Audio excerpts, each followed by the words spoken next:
तो नमस्कार प्यारे साथियों, कैसे हैं आप सब। आई होप कि सब बढ़िया होंगे, मज़े में होंगे और बहुत ही शानदार तरीके से अपनी तैयारी कर रहे होंगे। तो चलिए भाई, एक और बेहतरीन सी क्लास की हम लोग शुरुआत करते हैं और आप लोगों को चीज़ें बताते हैं। पिछली क्लास में हम लोग एडजेक्टिव का जो डिग्री कंपैरिजन का कॉन्सेप्ट होता है उसको हम लोग पूरा कंप्लीटली 2 क्लासेस के अंदर सीख चुके हैं। अब मेरे भाई, डिग्री से बनने वाला एक भी प्रश्न आपका गलत नहीं होगा अगर मेरे भाई आपने उन चीज़ों को अच्छी तरीके से सीख लिया।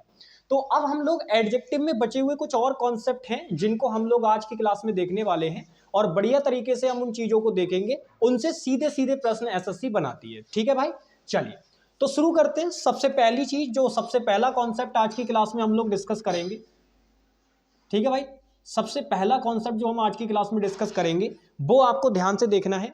देखिए, आज हम सबसे पहला कॉन्सेप्ट जो डिस्कस करने वाले हैं वो है इनफ।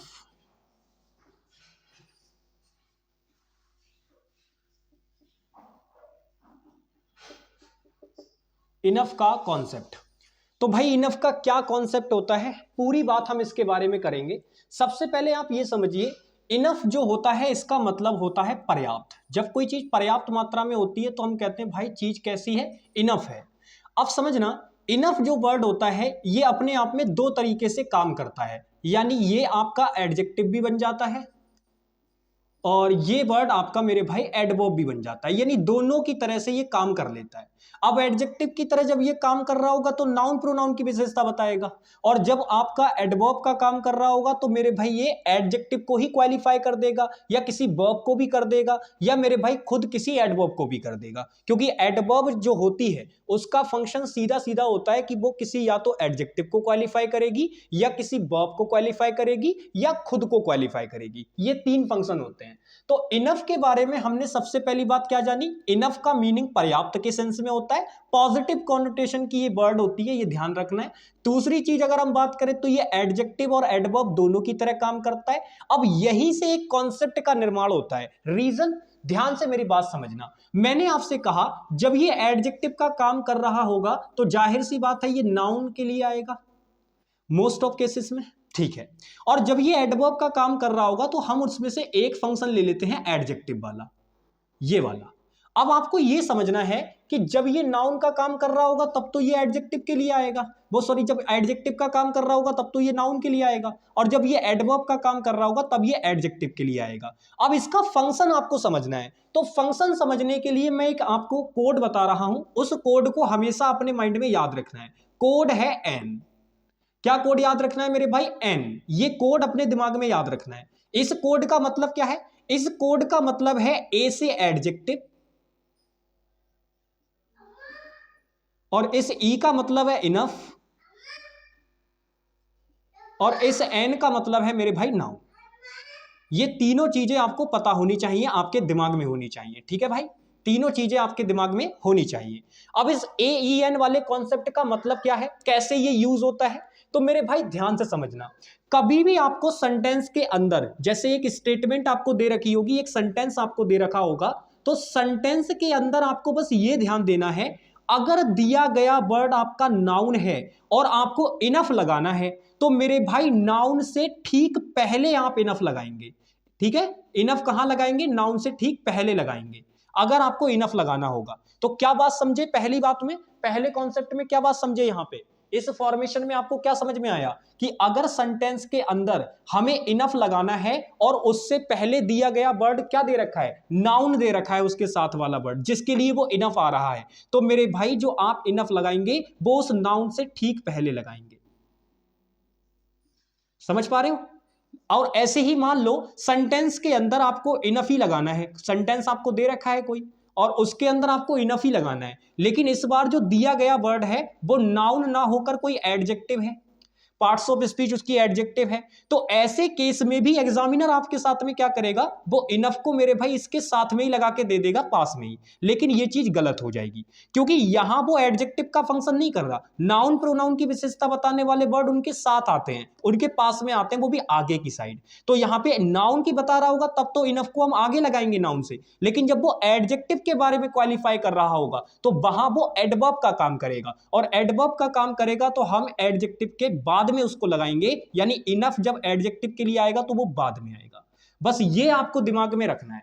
समझ में आ गई बात? तो आप देखो, अगर हम बात करें यहां पे, अगर आप नोटिस करोगे तो देखो ये ए से एडजेक्टिव है, यहां पे आप नोटिस करो एडजेक्टिव के बाद में इनफ आ रहा है। ये एन से नाउन है, देखो नाउन से पहले इनफ आ रहा है। तो इसीलिए मैंने ये ए ई एन लेटर का कॉन्सेप्ट आपको बताया। इस कॉम्बिनेशन, इस कोड को याद रखना, इसकी मदद से ये इनफ वाला कॉन्सेप्ट आपका कभी भी गलत नहीं होगा। अब इतनी जो बातें आपको बताई है इसको समराइज कर दूं।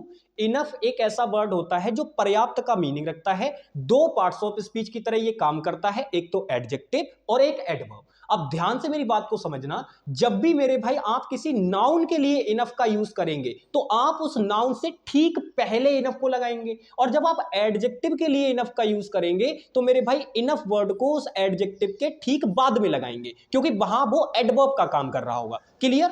बहुत बढ़िया। तो आई होप अब आप इसको दिमाग में रख पाए होंगे। अब मैं आपको कुछ क्वेश्चंस देता हूं, मुझे बताइएगा क्या आप इनको फिट कर सकते हैं भाई। चलिए,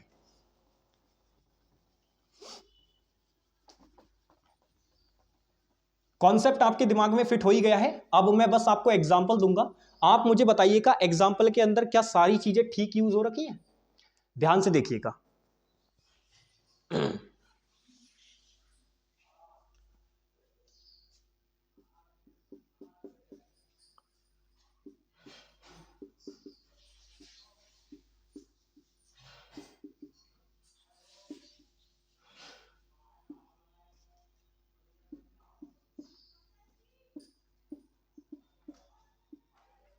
चलो भाई जरा इसका बताओ, ठीक है? ये क्वेश्चन में जो लिखा हुआ है सेंटेंस, ये ठीक है या इसमें कोई गड़बड़ है? तो आप कहेंगे भैया क्वेश्चन कह रहा है this room is large enough for us. अब आप नोटिस करो, अगर हम यहां पे एक चीज देखें तो आपको सीधे सीधे नजर आ रहा होगा कि दिस रूम आपका यहां पे क्या है, सब्जेक्ट है, इज हमारी वर्ब है, और मेरे भाई लार्ज उसके लिए क्या कर रहा होगा। तो आप देखो यहां पे दिस रूम के बारे में आगे दिया गया जो वर्ड है वो इसकी इंफॉर्मेशन है, यानी सब्जेक्ट के बारे में इंफॉर्मेशन दे रहा है, तो ये एडजेक्टिव हो गया। यानी ये वर्ड अपने आप में यहां पार्ट्स ऑफ स्पीच के अनुसार क्या है, एडजेक्टिव, क्योंकि इज यहां पे लिंकिंग वर्ब का काम कर रही है। और जब कोई सब्जेक्ट के लिए वर्ब लिंकिंग वर्ब का काम कर रही होती है तो सेंटेंस में आगे आने वाला जो वर्ड होता है वो सब्जेक्ट के बारे में इंफॉर्मेशन देता है। तो यहां पे ये जो लार्ज वर्ड है ये सब्जेक्ट के बारे में इंफॉर्मेशन दे रहा है। और आपको बहुत अच्छे से बताया था कि नाउन प्रोनाउन के बारे में कोई भी वर्ड इंफॉर्मेशन देगा या कोई डिटेल ऐड करेगा तो वो अपने आप में क्या होगा, एडजेक्टिव होगा। तो मेरे भाई ये वर्ड पार्ट्स ऑफ स्पीच के अनुसार क्या हो गया, एडजेक्टिव। अब आप याद करो वो कोड AEN क्या बताया था, अगर बात एडजेक्टिव वर्ड होगा तो आप इनफ को उसके बाद में लगाएंगे। तो मेरे भाई एडजेक्टिव हमारा ये दे रखा, इनफ क्या इसके बाद में लगाया हुआ है? जी बिल्कुल लगाया हुआ है, यानी ये फॉर्मेशन हमारी ठीक है, इसमें कोई गलती नहीं है। लेकिन अगर यही मान लो एग्जामिनर आपको ये लिख के दे देता इनफ लार्ज, तो आप जल्दी जल्दी में पढ़ के इसको ठीक निकल जाते। आपको लगता लार्ज एडजेक्टिव है, एडजेक्टिव के लिए एडवर्ब आ रखी है, ठीक है भाई है ठीक, लेकिन इसको यूज करने का जो तरीका होता है, जो प्लेस होती है, वो गलत कर दी। वैसे ठीक है लार्ज इनफ जितना चाहिए उतना बड़ा है, लेकिन मेरे भाई यहां पे इनकी जगह गलत हो गई, क्योंकि आपको ये पॉइंट अपने दिमाग में, ये कॉन्सेप्ट अपने दिमाग में रखना है। तो ये वाली टर्म जो ऊपर लिखी हुई है वो ठीक है अपने आप में, लेकिन अगर एग्जामिनर ने ऐसा लिख के दे दिया तो गलत हो जाएगा। चलो नेक्स्ट एग्जाम्पल पे चलते हैं, इसी के नेक्स्ट एग्जाम्पल पे चलते हैं। मैंने लिखा, ध्यान से देखिएगा,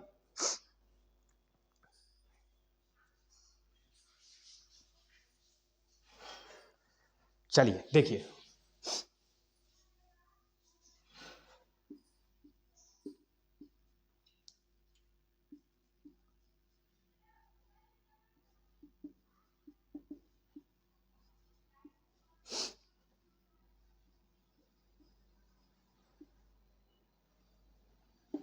जरा इसमें बताओ क्या है।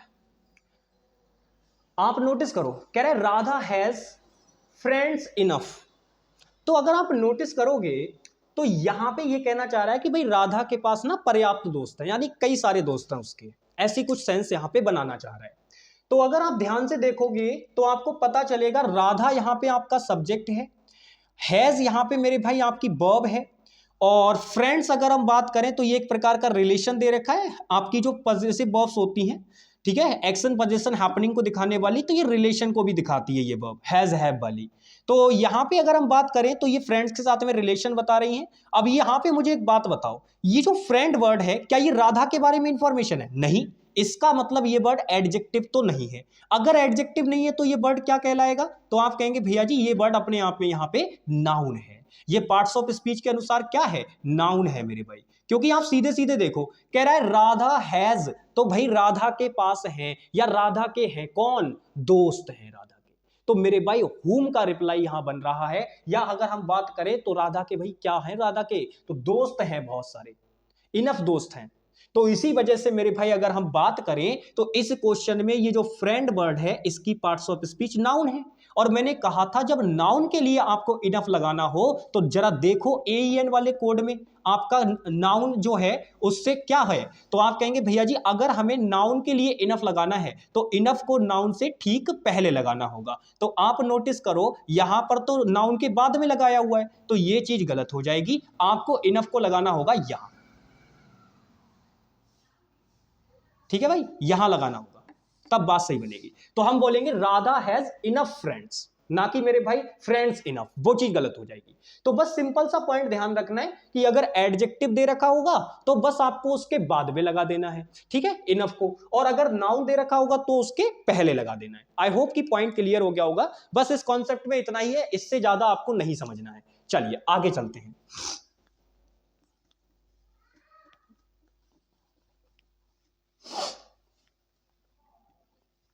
बिल्कुल इसी तरीके से नोट डाउन कर लीजिएगा इसको। और ये वो कॉन्सेप्ट है जिसपे सीधे सीधे एसएससी क्वेश्चन पूछती है। आज ऐसे समझ लो आज की क्लास में जितनी भी चीजें हम आपको बताएंगे वो सीधे सीधे वो चीजें होंगी जिनसे एसएससी सीधा क्वेश्चन पूछती है। बिल्कुल ठीक है भाई, चलिए आगे बढ़ते हैं। आप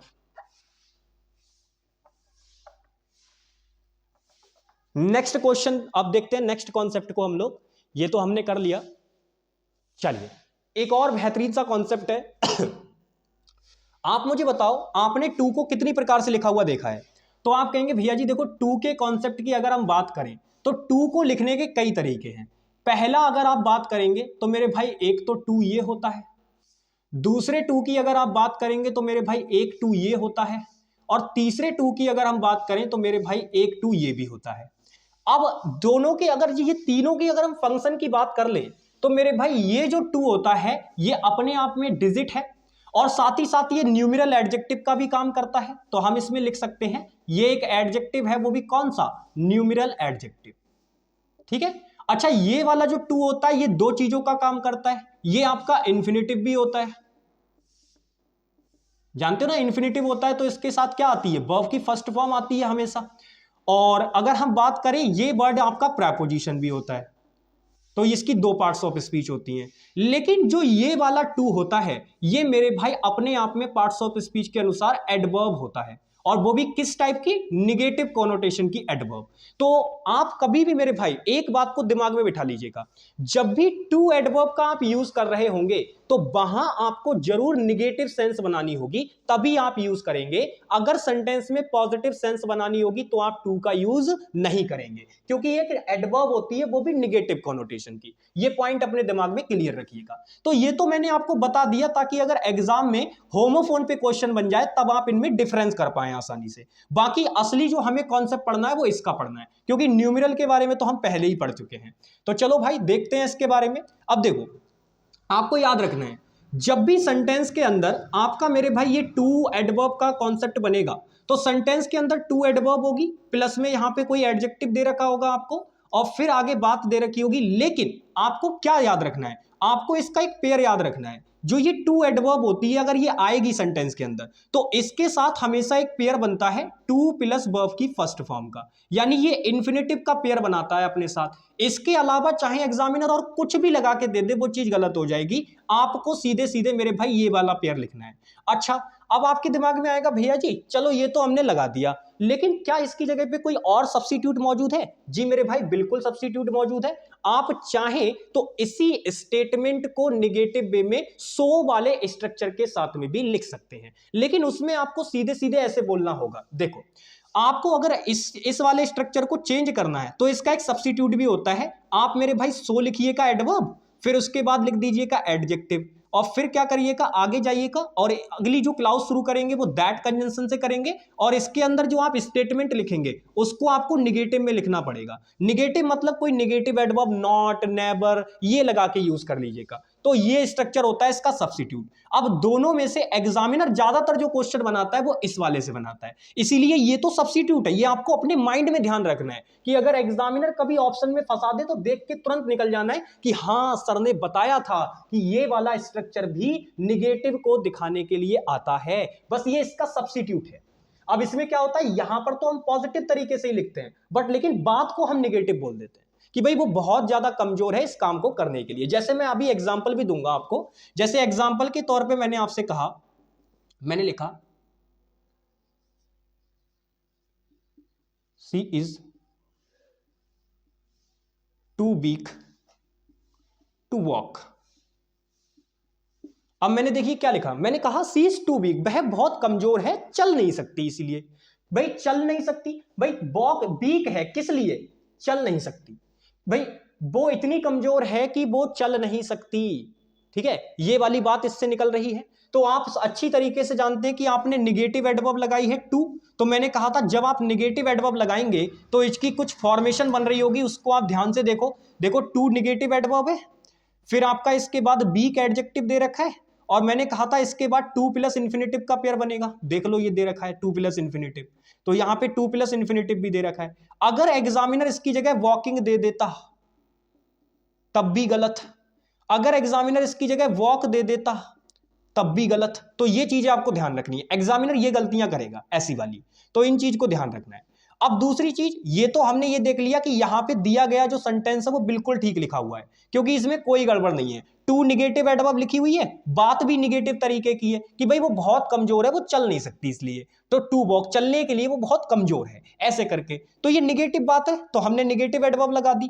लेकिन मेरे भाई इसका अगर हमें सब्स्टिट्यूट बनाना है तो हम इसको सो डॉट डॉट वाले स्ट्रक्चर से सब्स्टिट्यूट भी कर सकते हैं। कैसे, देखो, अगर मैं इसको सब्स्टिट्यूट बनाऊं तो मैं ऐसे लिख सकता हूं सी इज सो वीक, वह बहुत कमजोर है, दैट, तो इसलिए सी कैन नॉट वॉक। अब ये बन के तैयार हो गया। देखो वही वाली बात जो फॉर्मेशन यहां बताई थी, क्या वही बन रही है, आप नोटिस करो। देखो सो यहां पे एडवर्ब है, बीक आपका यहां पे एडजेक्टिव है, उसके बाद मैंने कहा था दैट कंजंक्शन आएगा और उसके साथ एक नई क्लॉज शुरू हो रही होगी। देखो ये सब्जेक्ट, ये मेरे भाई वर्ब, और ये वाला भी वर्ब वाला पार्ट है, देखो मॉडल वर्ब दे रखी है, तो ये हेल्पिंग वर्ब हो गई, यानी ये पूरा का पूरा वर्ब वाला हिस्सा है।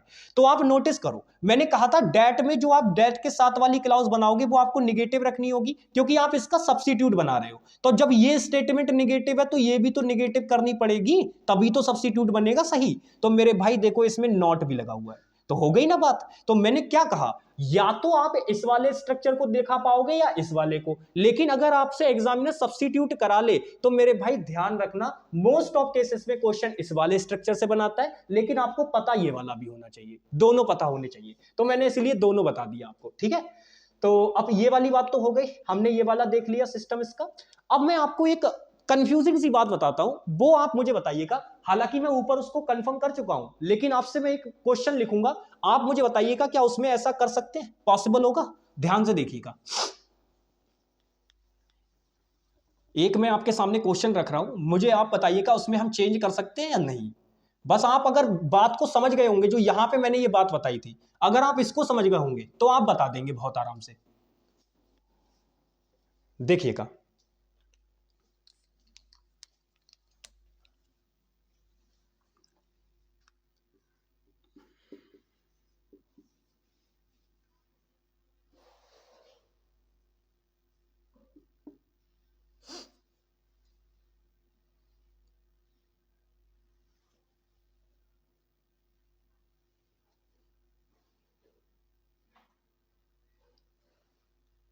हम्म।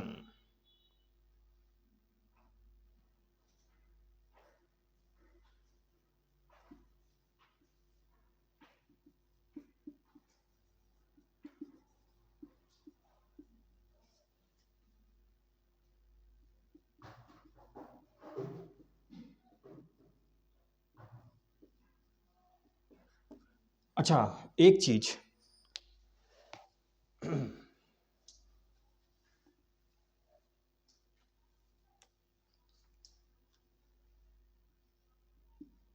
अब बताओ, अब तुम्हें ज्यादा खतरनाक क्वेश्चन बनाइए, जरा बताओ इसमें क्या ये ठीक है पूरी तरीके से लिखा हुआ? कह रहा है Ram is too intelligent to do this work.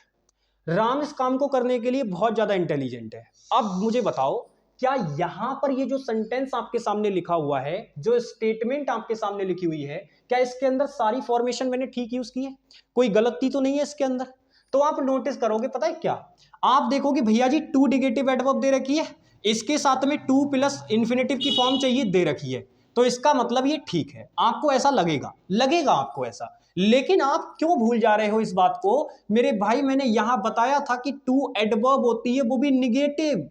अब आप अपनी स्टेटमेंट तो देख लो एक बार, कह रहा है Ram is intelligent to do this work.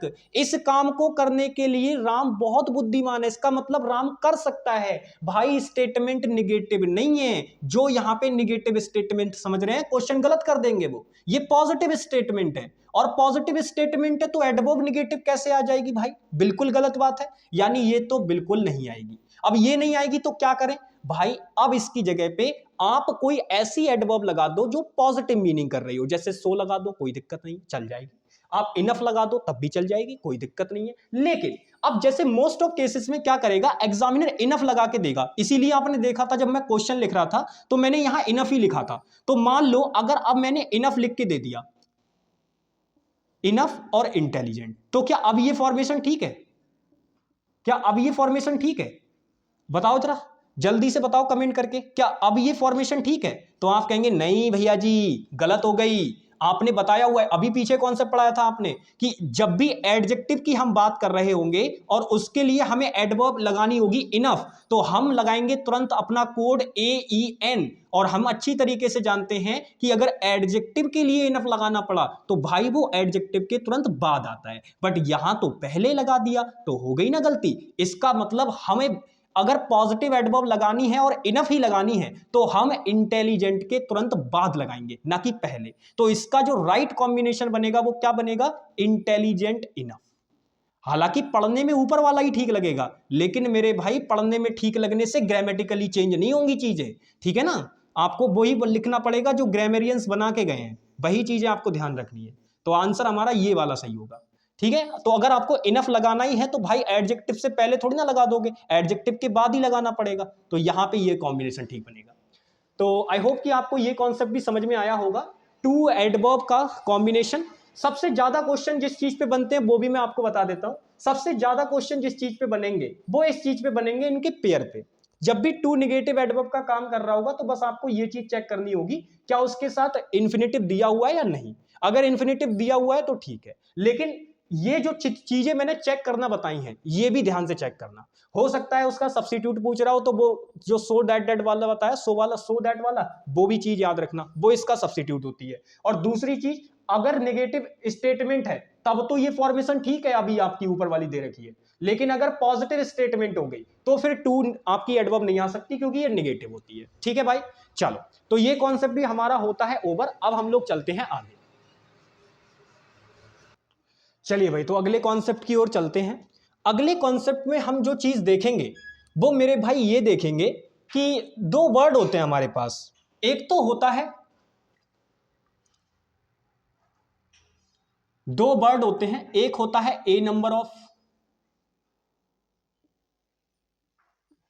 और एक होता है द नंबर ऑफ। तो ये हम देखेंगे कि इनमें क्या डिफरेंस होता है।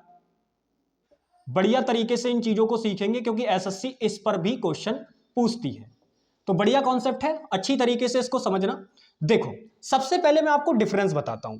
जो आ नंबर ऑफ और द नंबर ऑफ होता है, इनमें एक बेसिक सा डिफरेंस होता है। जब भी आप आ नंबर ऑफ लगाएंगे तो मेरे भाई ये बता तो रहा होगा एक संख्या के बारे में, लेकिन वो संख्या ये निश्चित नहीं करेगा। जैसे मैंने बोला अ नंबर ऑफ पीपल, तो इसका मतलब एक संख्या में लोग, लेकिन कितनी ये नहीं बताएगा। तो ये जब वर्ड आप यूज करेंगे अ नंबर ऑफ, तो ये संख्या बताएगा लेकिन इंडेफिनिट वे में बताएगा, तो इससे संख्या निर्धारित नहीं होगी। तो हम इसीलिए मेरे भाई इसको मान के क्या चलेंगे, ये इंडेफिनिट वे में बात करेगा।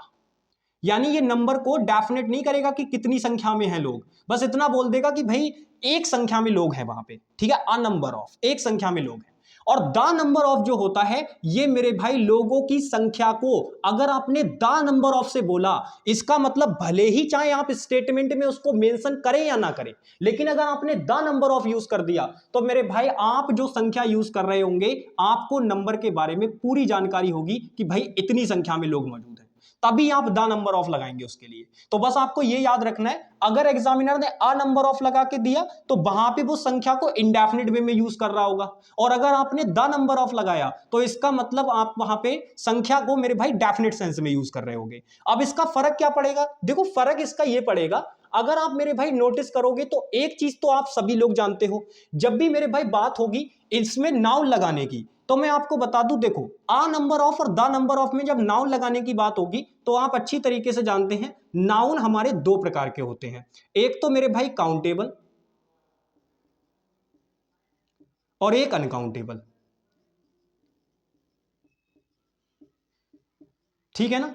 आप समझना मेरी बात को, जो आपका अ नंबर ऑफ और द नंबर ऑफ होता है ये मोस्ट ऑफ केसेस में आपका काउंटेबल के लिए ही आपको देखने को मिलेगा, अनकाउंटेबल के लिए हम मेरे भाई इसको जो है आ नंबर ऑफ और द नंबर ऑफ को यूज नहीं करते हैं, ये ध्यान रखना। क्योंकि आप समझो, अगर आप किसी चीज को नंबर में बताने की कोशिश कर रहे हो दैट मींस कि आप उसको काउंट कर रहे हो। भाई मैंने कहा कि यार वहां पे ना एक बड़ी संख्या में लोग मौजूद हैं, तो लोगों को तो मैं गिन सकता हूं कि 1000 लोग, 10,000 लोग, 15,000 लोग, उनकी काउंटिंग कर पा रहे हैं।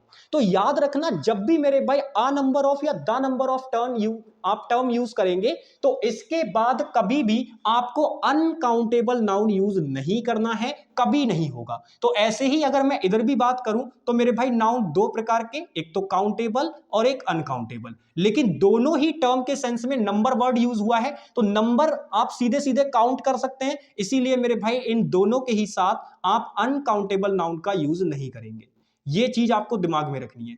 लेकिन अब आपके माइंड में तुरंत एक प्रश्न होगा कि भैया जी जब काउंटेबल का हम यूज करेंगे तो काउंटेबल तो दो कैटेगरी के होते हैं, एक तो सिंगुलर और एक मेरे भाई प्लूरल, तो फिर कौन सा यूज करेंगे ये भी बता दो। तो मेरे भाई इसमें आपको कंफ्यूज नहीं होना है, चाहे आप मेरे भाई काउंटेबल नाउन आपका कुछ भी हो, आप ध्यान से मेरी बात समझना, चाहे आप ए नंबर ऑफ का यूज करें चाहे द नंबर ऑफ का यूज करें, जो आप मेरे भाई काउंटेबल नाउन लगाएंगे इसके बाद तुरंत ऑफ प्रेपोजिशन के बाद जो तुरंत आप लगाएंगे काउंटेबल नाउन, वो हमेशा मेरे भाई दोनों के लिए प्लूरल लगेगा। दोनों के लिए कौन सा लगेगा? प्लूरल। आप सिंगुलर का यूज नहीं करेंगे दोनों के लिए। लेकिन जो असल डिफरेंस होता है वो वर्ब में आके होता है। क्यों भैया जी? देखो, इसके अंदर हम इंडेफिनिट वे में बात कर रहे होते हैं, इससे हमें पता नहीं चलता कि हम कितने संख्या में बोल रहे हैं, तो हमको मजबूरन उसको क्या मानना पड़ता है? प्लूरल सेंस में मानना पड़ता है। तो इसी वजह से मेरे भाई जब आप वर्ब लगाने की बात कर रहे होंगे तो आप इस केस में जो वर्ब लगाएंगे वो मेरे भाई सीधे सीधे प्लूरल वर्ब आएगी। ठीक है, वर्ब इसके लिए क्या लगाएंगे? प्लूरल। अगर सिंगुलर लगा दी तो गलत हो जाएगा, तो सिंगुलर वर्ब नहीं आएगी, प्लूरल आएगी। और इसके लिए अगर हम बात करें इधर, तो मेरे भाई याद रखना इसके साथ में आप देखो वर्ब दो प्रकार की होती हैं, एक तो प्लूरल और एक मेरे भाई सिंगुलर। लेकिन मैं आपको बता दूं, जब भी आप द नंबर ऑफ लगाते हैं तो वो एक डेफिनेट यूनिट को दिखाता है, और डेफिनेट यूनिट का मतलब होता है कि आप उसको एकदम आपने बता दिया कि भाई हम इतने लोगों की बात कर रहे हैं, तो वहां पे मेरे भाई आप उसके साथ प्लूरल वर्ब यूज नहीं करेंगे, आपको वर्ब यूज करनी होगी सिंगुलर। तो आप मुझे बताओ, आपने चीजें पूरी तरीके से मैंने आपके सामने अपरेंट कर दी, एक एक पॉइंट मैंने अपरेंट कर दिया, पहला ये, दूसरा ये और तीसरा ये पॉइंट। इसके अलावा आपसे ए नंबर ऑफ और द नंबर ऑफ में कोई कंफ्यूजन वाला क्वेश्चन नहीं पूछ सकता, ये बात तय है। बस यही क्वेश्चन बनेंगे। अब आप समझ लो, एक बार पूरा समराइज कराता हूं। जो अ नंबर ऑफ होता है वो इंडेफिनिट यूनिट को दिखाता है और the number of definite unit को दिखाता है। दूसरी चीज, इनके बाद जो नाउन लगाना होगा वो कभी भी अनकाउंटेबल नाउन नहीं आ सकता, क्योंकि ये नंबर की बात कर रहे होते हैं, नंबर हमेशा काउंटेबल होते हैं। तो मेरे भाई काउंटेबल नाउन दो तरीके के होते हैं, एक तो सिंगुलर और एक प्लूरल, लेकिन यहां कोई डिफरेंस नहीं है दोनों के अंदर।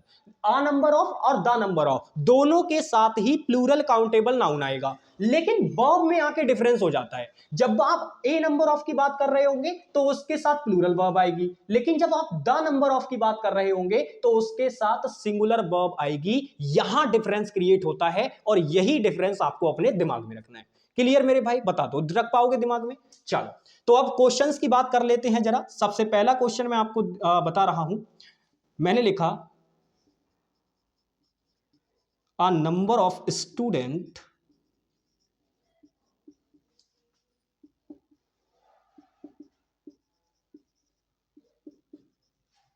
जरा बताओ इसमें कोई गलती है क्या?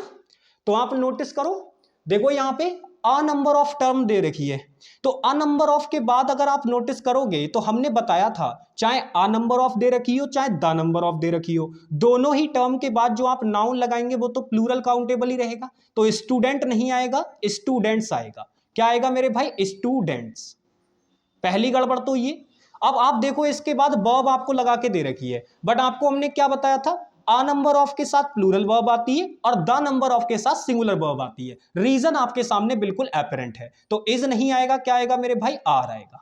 बस ये दो गड़बड़ थी इस क्वेश्चन में, और इसी टाइप से एग्जामिनर आपसे क्वेश्चन पूछेगा। अब इसमें एक चीज और होती है, कभी कभी एग्जामिनर मेरे भाई अ लार्ज नंबर ऑफ और द लार्ज नंबर ऑफ भी ऐड कर देता है, तो उससे कंफ्यूज नहीं होना है आपको। वो कुछ नहीं करता, यहां पे नाउन के अंदर एडजेक्टिव ऐड कर देता है, तो उससे कोई फर्क नहीं पड़ेगा। कॉन्सेप्ट यही रहना है, कोई चेंज नहीं होगा, कॉन्सेप्ट यही रहना है। चाहे अ लार्ज नंबर ऑफ बोले चाहे द लार्ज नंबर ऑफ बोले, बस उसके अंदर एडजेक्टिव ऐड कर देता है, एक और कुछ नहीं।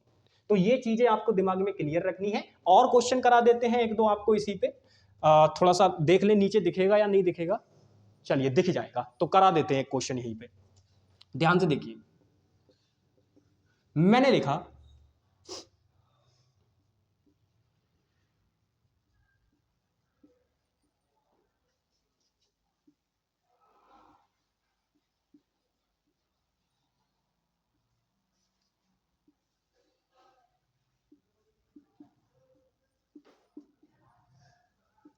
अब इस क्वेश्चन को देखो भाई, कह रहे थे number of boys are ready to go there. अब भाई इस क्वेश्चन में अगर आप नोटिस करोगे तो आपको पता चलेगा द नंबर ऑफ टर्म दे रखी है, और मैंने कहा था चाहे ए नंबर ऑफ की बात हो या द नंबर ऑफ की बात हो, नाउन तो दोनों के बाद प्लूरल काउंटेबल ही आएगा। बॉयज दे रखा है, प्लूरल काउंटेबल नाउन है, ठीक है। लेकिन अगर आप नोटिस करोगे तो जो वर्ब है वो मेरे भाई यहां प्लूरल दे रखी है, बट टर्म तो हमारे लिए द नंबर ऑफ दे रखी है। तो मैंने डिफरेंस क्या बताया था? ए नंबर ऑफ के साथ प्लूरल वर्ब आती है और द नंबर ऑफ के साथ सिंगुलर वर्ब आती है। तो मेरे भाई यहां आर नहीं आएगा, इज आएगा। बस ये गड़बड़ थी, बाकी ठीक था सब कुछ, कोई दिक्कत नहीं थी। तो आई होप कि आप ये चीजों को समझ गए होंगे और बढ़िया तरीके से आप ये क्वेश्चंस को कर पाएंगे जब इस तरीके के क्वेश्चन आपके सामने आएंगे। बस ये जितनी भी चीजें लिखी हुई है पूरी जानकारी इसको अपनी कॉपी में छाप लेना, और सबसे इंपॉर्टेंट चीज कॉपी में तो छापनी ही छापनी है, साथ ही साथ इसमें भी फिट कर लेना, ठीक है। चलो अब चलते हैं हम लोग आगे। तो ये कॉन्सेप्ट भी हो गया, इसको छाप लेना, आगे चलते हैं नेक्स्ट कॉन्सेप्ट की ओर, वो भी बहुत इंपॉर्टेंट है। और फिर इसके बाद में कुछ आपको ना कंफ्यूजिंग टाइप के एडजेक्टिव भी करा दूंगा जिनसे क्वेश्चन बनते हैं। बहुत इंपॉर्टेंट है कुछ एडजेक्टिव जिन्हें मैं आपको बताऊंगा, और जरूर से बताऊंगा क्योंकि उनसे क्वेश्चन बनते हैं।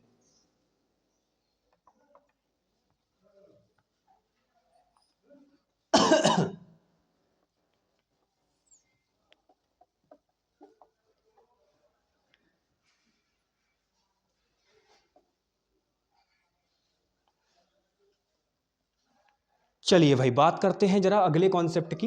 तो अगले कॉन्सेप्ट से सीखने से पहले आपको दो शब्दों के बारे में सीखना होगा। मेरे भाई ध्यान से समझिएगा, एक वर्ड होता है आपके पास लॉट, लेकिन ये लॉट जो वर्ड होता है इसको यूज करने के दो तरीके होते हैं जब भी ये सेंटेंस में यूज होता है। देखो आपका जब ये सेंटेंस में यूज होगा तो ये एक प्रेपोजिशन के साथ यूज ज्यादातर होता है, लॉट ऑफ। लेकिन आप मुझे बताओ क्या ये जो फॉर्मेशन लिखी हुई है ये ठीक है? तो आप कहेंगे नहीं भैया जी, अगर आपको लॉट ऑफ यूज करना है तो आपको इससे पहले ध्यान से मेरी बात समझना, दो टर्म होती हैं। अगर आपको लॉट को सिंगुलर रखना है, ध्यान से मेरी बात समझना, अगर लॉट को आपको सिंगुलर रखना है तो उससे पहले एक आर्टिकल लगाना पड़ेगा, और एल की साउंड बनती है तो मेरे भाई वहां पे हम क्या लगाते हैं? एन लॉट ऑफ नहीं लगाएंगे, क्योंकि एल में आप देखोगे ए की साउंड बन रही है तो पता चले एन लगा दो, वो गलत हो जाएगा। वो फॉर्मेशन अपनी फिक्स होती है उसकी। तो याद रखना, अगर आपको इस लॉट को सिंगुलर ही यूज करना है, लॉट ऑफ को सिंगुलर आपको यूज करना है इस लॉट ऑफ को, तो आपको इसमें क्या बनाना पड़ेगा? सिंगुलर अगर आपको इसको यूज करना है तो आपको इससे पहले आर्टिकल ए लगाना पड़ेगा, यानी ये एक फॉर्मेशन तैयार होती है। और दूसरी फॉर्मेशन मान लो जैसे मुझे इसको प्लूरल वे में यूज करना है तो फिर मैं इसको यूज कर सकता हूं लॉट्स करके, तो लॉट्स ऑफ भी बोल सकते हैं। लेकिन आप कहेंगे भैया जी ये तो हमारी समझ में आ गई कि अगर हमें मेरे भाई यूज करना है सिंगुलर में तो हम इसको लॉट कर देंगे और इससे पहले आर्टिकल लगा देंगे, और प्लूरल वे में यूज करना होगा तो लॉट्स कर देंगे। समझ में आ गई बात। लेकिन इसके बाद क्या होगा अब बाद में समझो। देखो आपको अगर मैं बताऊं तो मेरे भाई सबसे इंपॉर्टेंट पॉइंट जो आपको ध्यान रखना है वो ये ध्यान रखना है, चाहे आप आ लॉट का यूज करें चाहे आप लॉट्स का यूज करें, दोनों के बाद ऑफ प्रेपोजिशन है तो भाई इसके बाद ये बात तो तय है आने वाला वर्ड नाउन प्रोनाउन ही होगा। अब समझो प्रोनाउन तो प्लूरल ही आना है, वो तो सभी लोग जानते हैं क्योंकि ऑफ प्रेपोजिशन बता रही है, सिलेक्शन कर रही है अ लॉट ऑफ। तो यहां पे आप समझिएगा कि मेरे भाई नाउन से हमें ज्यादा क्वेश्चन देखने को मिलते हैं। तो आप अच्छी तरीके से जानते हैं कि नाउन आपके दो तरीके के होते हैं, एक तो काउंटेबल और अनकाउंटेबल। तो आप मेरे भाई बात समझिएगा, चाहे बात काउंटेबल नाउन की हो या अनकाउंटेबल नाउन की बात हो, चाहे बात काउंटेबल नाउन की हो चाहे बात अनकाउंटेबल नाउन की हो, इसके साथ में दोनों आ जाते हैं। यानी काउंटेबल भी इसके साथ आएंगे, अनकाउंटेबल भी आएंगे, काउंटेबल भी इसके साथ आएंगे, अनकाउंटेबल भी आएंगे। तो आपको क्या बात याद रखनी है, अ लॉट ऑफ के बाद अब जो आप नाउन लिखेंगे वो काउंटेबल भी हो सकता है, अनकाउंटेबल भी हो सकता है। सेम इसके साथ में भी मेरे भाई जो लॉट्स ऑफ होती है इस टर्म के साथ में भी काउंटेबल नाउन भी आ सकता है और अनकाउंटेबल भी आ सकता है। तो आप कहेंगे क्या भैया जी कोई डिफरेंस नहीं है इसमें? नहीं दोस्त, ये बहुत ही इजी सा कॉन्सेप्ट है। इसमें ज्यादातर जो क्वेश्चन बनाती है एसएससी वो यहां गड़बड़ करती है, इस फॉर्मेशन के अंदर, इस फॉर्मेशन के अंदर गड़बड़ करती है। मैं वो गड़बड़ बताऊंगा अभी, पहले मैं कॉन्सेप्ट पूरा कर दूं फिर मैं आपको बताऊंगा। अब ध्यान से समझो, जब काउंटेबल नाउन आप इसमें यूज कर रहे होंगे तो आपको ये याद रखना है जो आप काउंटेबल नाउन यूज करेंगे वो हमेशा मेरे भाई प्लूरल काउंटेबल नाउन आएगा। बस ये दिमाग में अपने फिट रखना। आप इसके बाद जो नाउन यूज करेंगे वो कौन सा यूज करेंगे? Plural countable noun. और अनकाउंटेबल की तो कोई दिक्कत ही नहीं है, वो तो भाई हमेशा ही सिंगुलर रहता है। लेकिन जब काउंटेबल को यूज करने की बात हो रही होगी तो आप हमेशा प्लूरल काउंटेबल लिखेंगे। अगर आपने सिंगुलर लिख दिया तो गलत हो जाएगा, सिंगुलर नहीं आएगा। ऐसे यहां पर भी ध्यान रखना, यहां पर भी मेरे भाई जब प्लूरल आप काउंटेबल नाउन की बात कर रहे होंगे तो इसके बाद भी आप क्या लिखेंगे? Plural countable noun. और अगर आपने सिंगुलर लिख दिया तो भाई बात हो जाएगी गलत। ठीक है ना?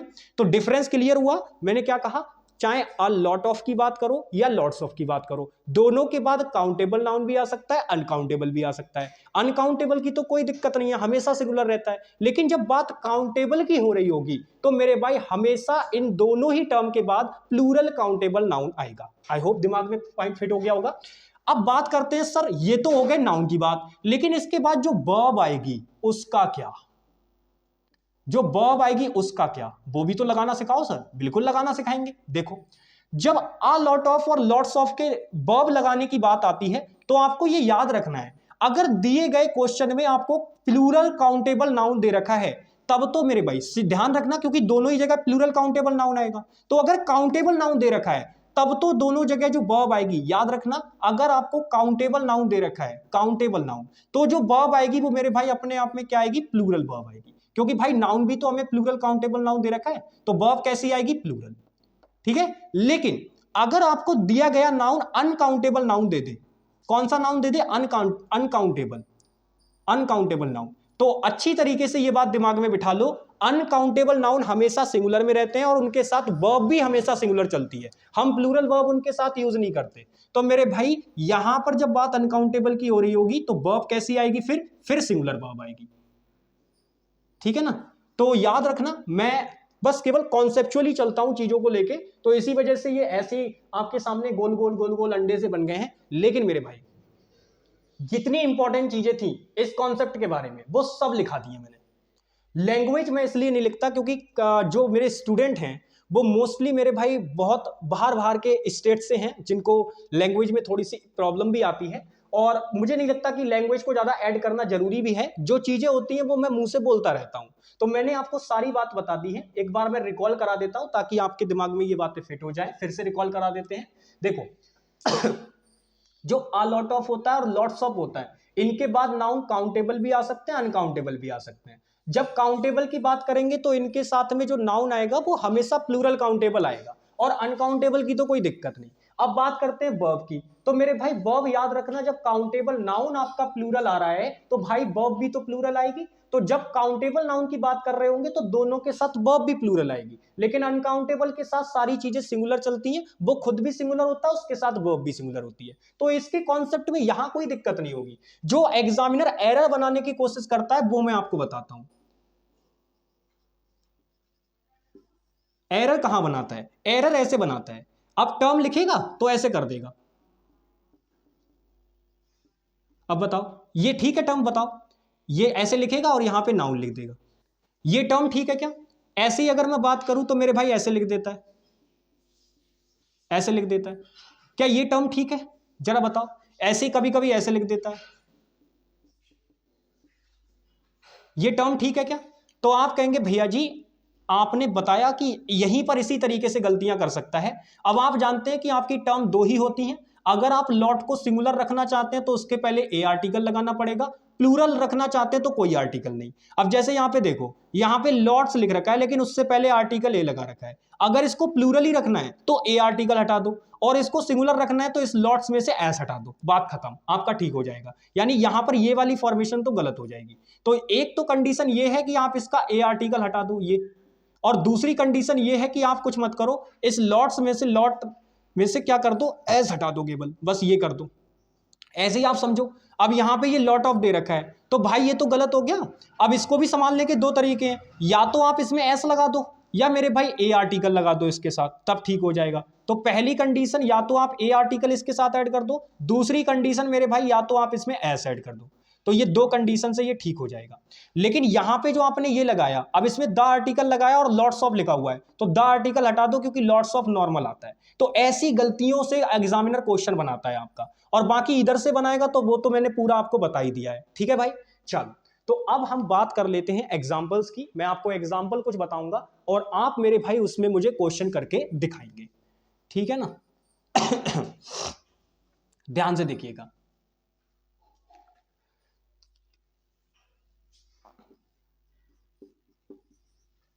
मैंने लिखा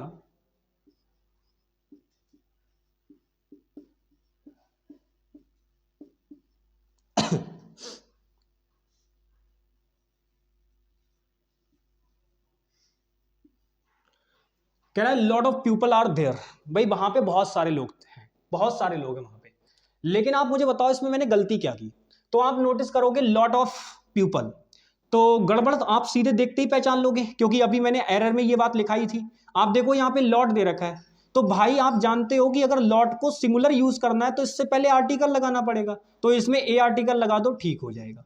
बाकी आप जानते हो इसके बाद प्लूरल काउंटेबल नाउन आना चाहिए, तो देखो पीपल दे रखा है, प्लूरल काउंटेबल नाउन है। इसके साथ अगर काउंटेबल नाउन है तो भाई वर्ब भी आपकी प्लूरल आएगी, तो यहाँ पे आर लगा रखी है, बिल्कुल ठीक है। यानी बाकी सारी चीजें ठीक है। अच्छा, इसको और कोई तरीका नहीं था ठीक करने का? बिल्कुल था। आप चाहें तो मेरे भाई लॉट्स भी कर सकते हैं, इससे भी ठीक हो जाएगा। ठीक है, दोनों तरीकों से हो जाएगा। चलो अब अगले क्वेश्चन की बात करते हैं। एक और एग्जांपल मैं आपको देता हूं इसी में, ध्यान से देखिएगा। मैंने लिखा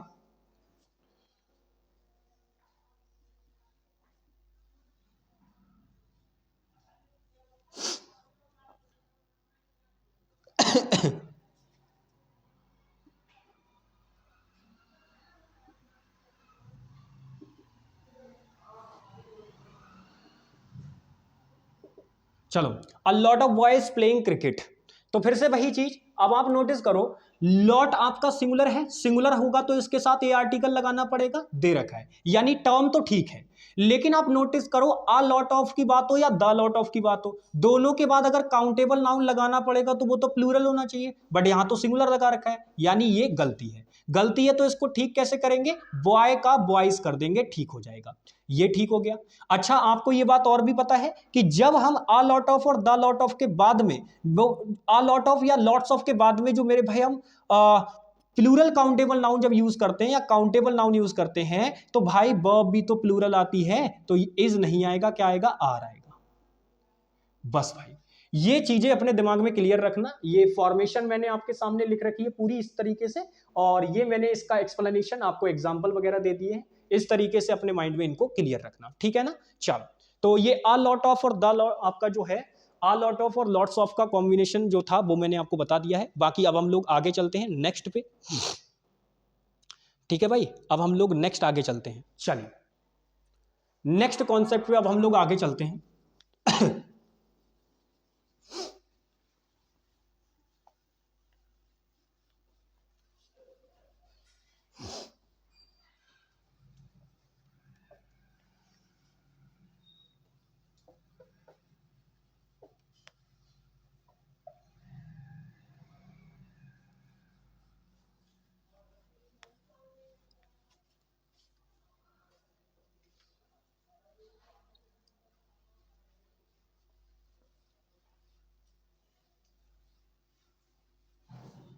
देखिएगा,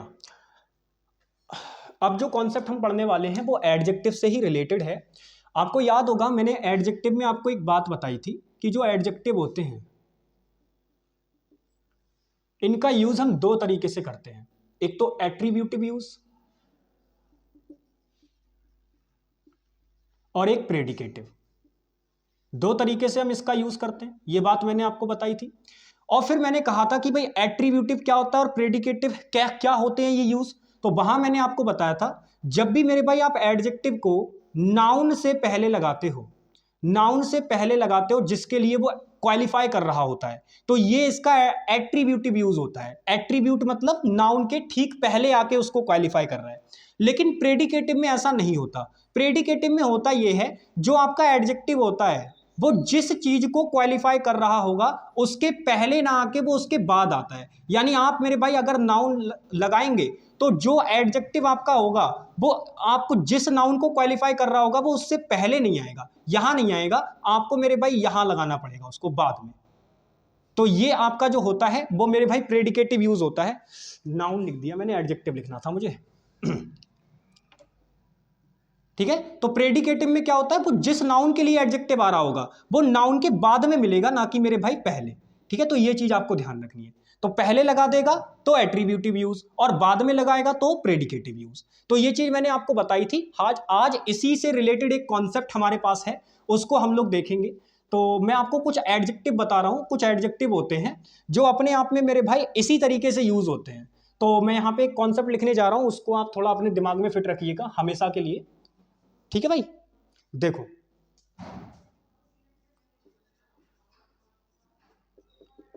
कॉन्सेप्ट है सम एडजेक्टिव्स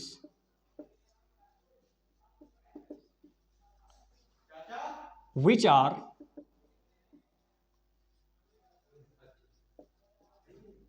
always used in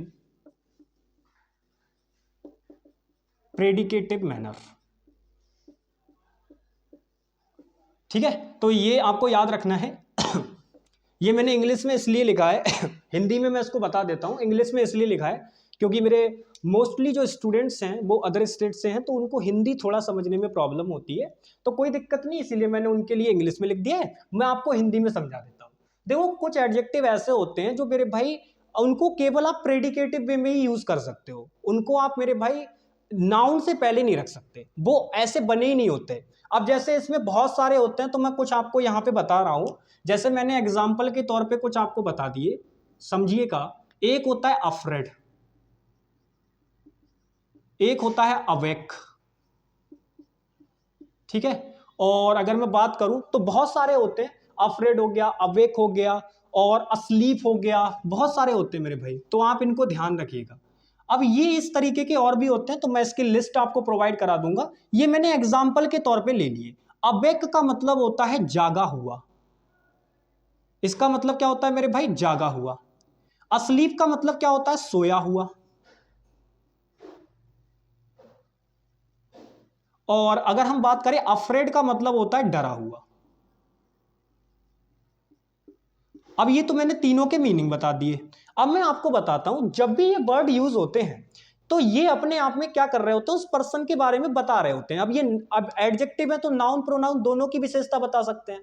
तो जब ये सेंटेंस में यूज होंगे तो आप इनको कभी भी उस वर्ड के ठीक पहले नहीं लिख सकते जिसके लिए आप इसको यूज कर रहे होंगे। जैसे मान लो एग्जाम्पल के तौर पर मैंने कहा ध्यान से देखिएगा। मैं ऐसे नहीं लिख सकता,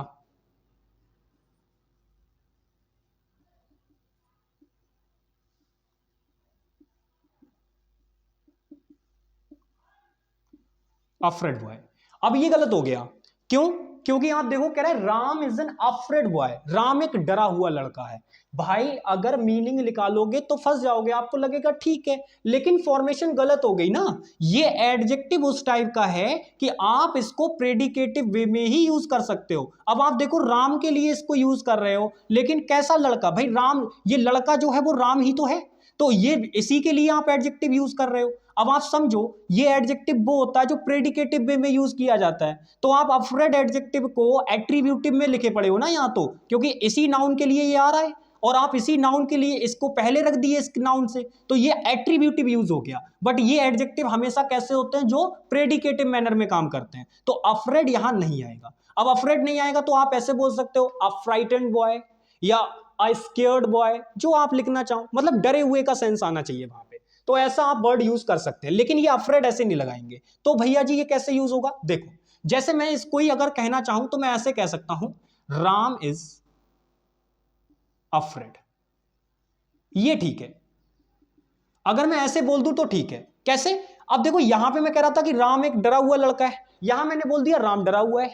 लड़के की सेंस तो अपने आप इंक्लूड है, भाई राम लड़की थोड़ी ना हो जाएगा, लड़का ही होना है, जाहिर सी बात है। तो यहां पे हमने बोला राम इज अफ्रेड।